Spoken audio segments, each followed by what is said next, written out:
Mostly you can identify whose photograph it is. It's a portrait actually.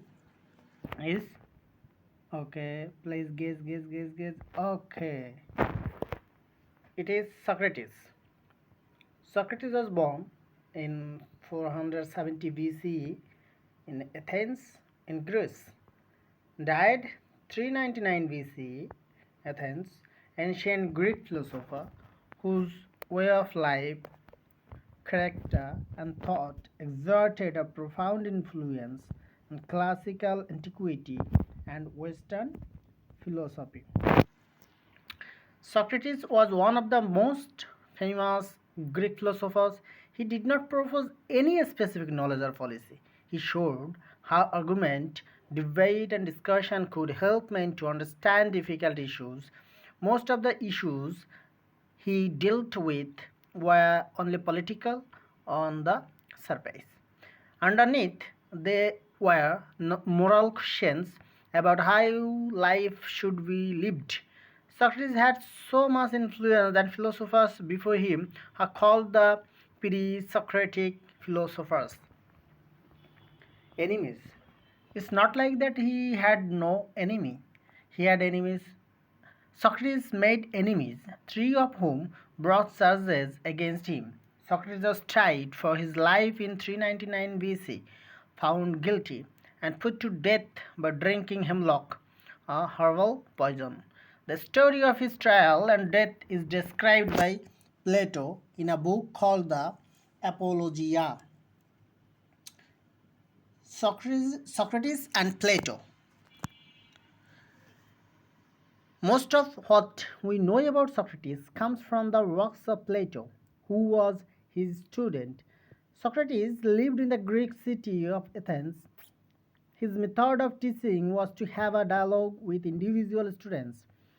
They would propose some point of view, and Socrates would question them, asking what they meant. He would pretend, I don't know anything. I'm just trying to understand what it is you are saying. Or was that basically meant that? This is how called the Socratic method of teaching. Reputation. Socrates is sometimes called the father of Western philosophy. This is because in the discussions he uncovered some of the most basic questions in philosophy. Questions which are still discussed today. Some of the people he taught came to be important and successful, like Plato and Alcibiades. The life of Socrates. Socrates never wrote anything. All of what we know about Socrates is from what other people wrote about him. Our main source of what we know about Socrates is from the writings of his student Plato. Some of Plato's dialogues, such as the Crito and the Phaedo, are loosely based on fact. They are not written records, but an artistic recreation of Socrates in action. Another of Socrates' students, Xenophon, also wrote about Socrates. Aristophanes, a person who wrote brilliant satirical comedies, wrote about him in a play called The Clouds. Socrates was an easy target for satire. He walked barefoot and with a swagger. Sometimes stood in trains for hours. In the clouds, Socrates is a crazy person who tries to scam people out of their money. Plato wrote that Socrates taught for free. We do not know if Plato's description of Socrates is accurate or not. That is called the Socratic problem. While a lot of what Plato wrote about Socrates is accepted by historians, some believe that Plato, who saw Socrates as a hero, portrayed Socrates as a greater man than he actually was. Something that Plato was using the character of Socrates as a tool to express his own opinions rather than to accurately write about Socrates. This is what makes Socrates such a mysterious historical figure. Plato's dialogues are works of art, finally written. The general view is that they are based on reality, but no doubt adjusted for the purpose of writing. Biographical details. Socrates' father was a sculptor, and his mother was a midwife who helped women give birth to children. He may have been a stonesman, he may have been a stonemason like his father, and Plato wrote that he served in the Athenian army as a hoplite, heavy infantry. We know he was influenced by an older philosopher, Socrates, and that he talked about anyone who had interesting ideas in Athens. But beyond that, nothing is known. Socrates was about 50 when he married a much younger woman, Xantippe. They had three children together. Socrates made complaints about his wife, but no one knew if he was telling the truth. It is said that one of Socrates' friends went to ask the oracle at Delphi if there was anyone wiser than Socrates in Athens. The oracle said that there was no wiser person. The oracle was well known for saying things that were ambiguous or unclear.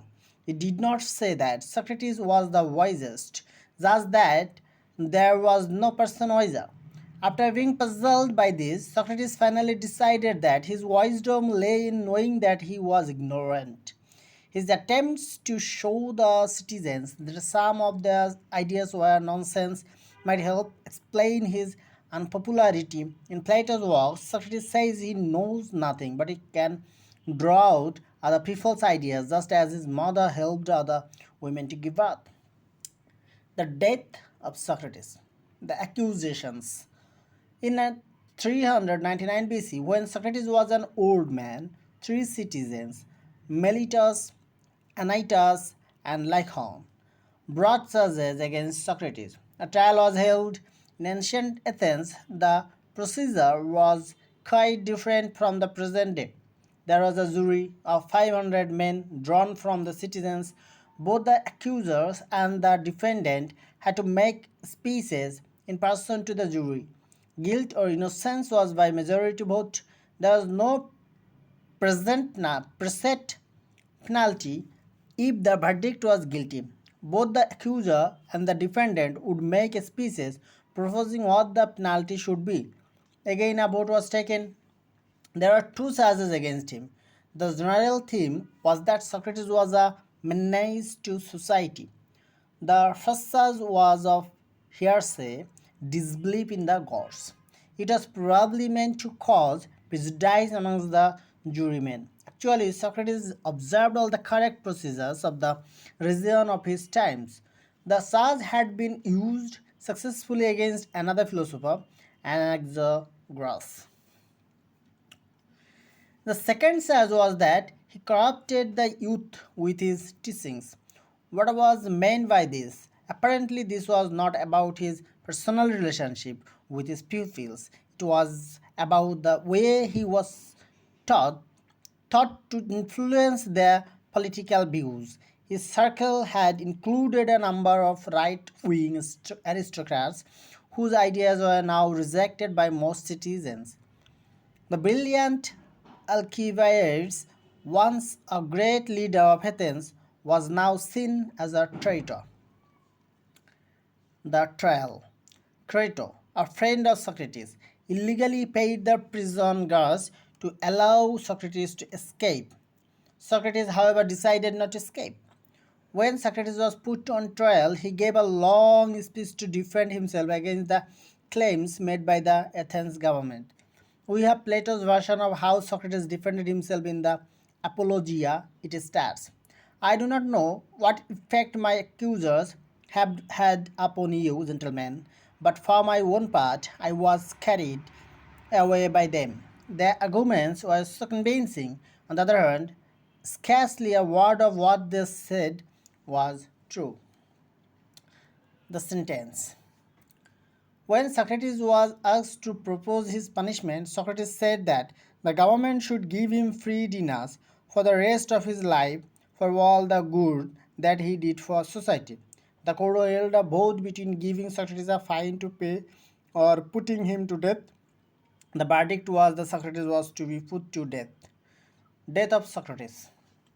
Plato on Socrates' trial and death. There are several dialogues by Plato which deal directly with the trial of Socrates and the period up to his death. They are in order of the events. Apologia or the apology.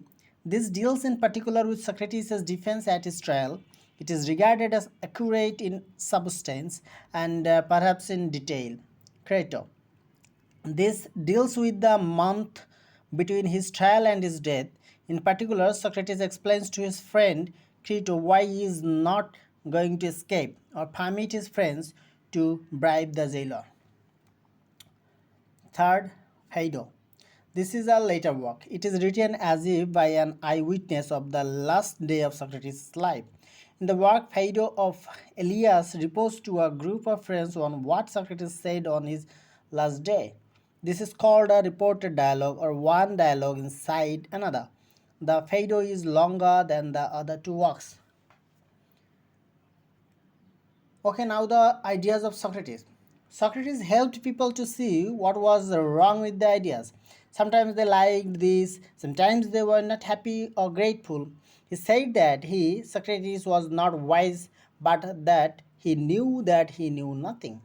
Since other people think they know something, but no one really knows anything, Socrates claimed he knew more than anyone else.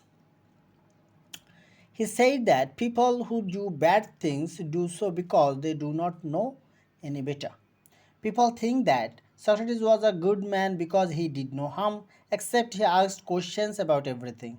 However, during his life, many people thought he was a bad person because he asked those questions and because he made young people unhappy about their lives. Sometimes, someone once wrote that Socrates said that a life that was not examined was not worth living.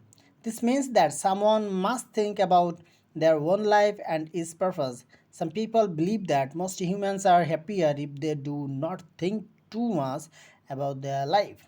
Socrates also taught that many people can look at something and not truly see it. He asked questions about the meaning of life and goodness. These are still very important questions. Mass of philosophy, love of wisdom is about these things. Legacy. Socrates is seen by some people as a martyr since he willingly died to support the idea that knowledge and wisdom are very important to our lives. Socrates is known as one of the most important philosophers in history. He is often described as the father of Western philosophy. He did not start Western philosophy, but he had a big influence on it. Before Socrates, philosophy was mainly about mathematics and answering questions about our natural world. Socrates expanded on that and added questions about ethics, politics, and epistemology to philosophy. Thank you all for your patience to hear the whole space. We will know about someone else next or him more. Thank you again.